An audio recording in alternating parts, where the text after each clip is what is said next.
शिवसेना प्रमुख स्वर्गीय बाळासाहेब ठाकरेंपेक्षा उत्तम वक्ता मी आजवर पाहिलेला नाही।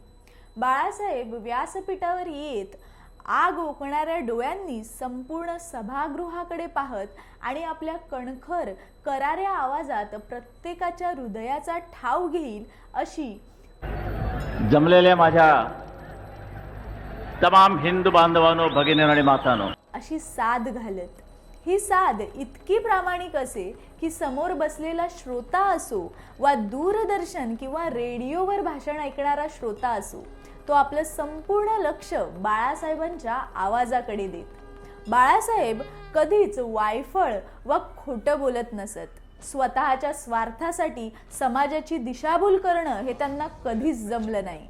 बाळासाहेब अभ्यासू आणि स्पष्ट वक्ते होते, त्यामुळे प्रतिपक्षाचे लोक देखील त्यांचा आदर करत आणि त्यांचं ऐकत। बाळासाहेबांमुळे कठीण काळात मराठी माणूस तगला आणि जगला असं म्हणणं वावगं ठरणार नाही। बाळासाहेबांसारखा व्यक्ती पुन्हा होणं नाही, ते खऱ्या अर्थाने हिंदू हृदय सम्राट होते आणि कायम असतील। तुम्ही कोणत्याही पक्षाचे असलात तरी तुम्हाला बाळासाहेबांबद्दल आदर नक्कीच असेल अशी खात्री आहे मला। बाळासाहेबांना विनम्र अभिवादन। जय शिवराय।